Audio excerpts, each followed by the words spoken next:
गोरखनाथ बाबा पूर्व विधायक मिल्कीपुर के वकील रुद्र विक्रम सिंह ने दाखिल की गई याचिका को वापस लेने का ऐलान किया है। अब चुनाव आयोग मिल्कीपुर विधानसभा पर भी उपचुनाव का ऐलान कर सकते हैं। और क्या कुछ कहा, चलिए सुनते हैं।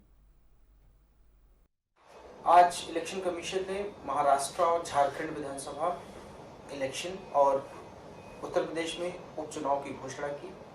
हालांकि मिल्कीपुर विधानसभा की घोषणा इस वजह से नहीं की गई क्योंकि वहां पे मेरे द्वारा एक याचिका फाइल की गई election petition Lucknow high court में।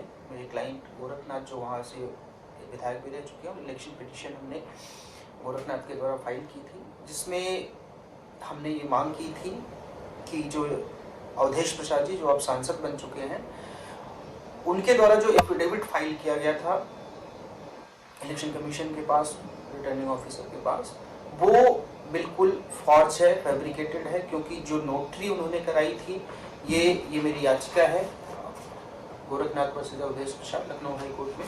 इसमें जो नोटरी कराई गई थी, जो राकेश कुमार श्रीवास्तव जो अधिवक्ता है, ऐसा दिखाया गया कि इनसे नोटरी कराई गई थी, उन अधिवक्ता महोदय का जब हमने आरटीआई लगाकर पता किया तो उन अधिवक्ता महोदय की नोटरी, ये देखिए यहाँ पे अगर आप पढ़ेंगे, उन अधिवक्ता महोदय की नोटरी एक्सपायर हो चुकी थी 2011 में, जबकि 2022 के जब चुनाव हुए थे उस इलेक्शन में इसी अधिवक्ता द्वारा नोटरी कराई गई थी।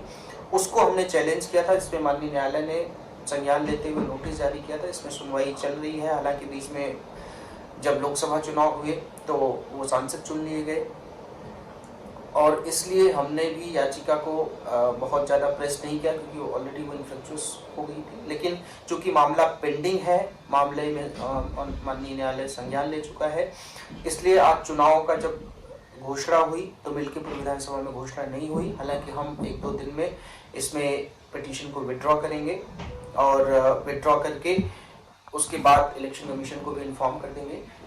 और दूसरी बात जो मैं देख रहा हूँ सोशल मीडिया पे कि बहुत सारे लोग इस बात को बहुत गलत तरीके से कर रहे हैं कि मिल्कीपुर से बीजेपी डर गई इसलिए वहाँ पे अनाउंस नहीं हुए, तमाम तरीके की बातें कि दिल्ली के साथ चुनाव होंगे और तमाम तरीके की बातें। तो बिल्कुल ये नहीं है। इलेक्शन कमीशन की अगर आप पीसी सुनिए तो उन्होंने बिल्कुल साफ तौर पे कहा है और हम जल्दी ही इस पिटीशन को 1-2 दिन में जो भी समय लगेगा इसको विड्रॉ करेंगे। विड्रॉ करके उसके बाद माननीय इलेक्शन कमीशन को भी हम इन्फॉर्म कर देंगे, क्योंकि अब इस पिटीशन को प्रेस करने का भी कोई मतलब नहीं है, क्योंकि हमारी जो याचिका थी, जो हमारे प्रेयर्स थे, वो इनकी सदस्यता रद्द करने के लिए और बाबा गोरखनाथ को वहाँ से विधायक मनोनीत करने की याचिका थी। हालांकि अब वो ऑलरेडी वहाँ पे विधायक नहीं है, वो सांसद बन चुके हैं, उन्होंने इस्तीफा दे दिया विधायक पद से। तो इसको प्रेस करने का कोई मतलब नहीं है और वहाँ पे चुनाव भी होने चाहिए। ये बात मुझे लगा कि आपके संज्ञान में आना चाहिए, इसलिए मैं ये बात बता रहा हूँ।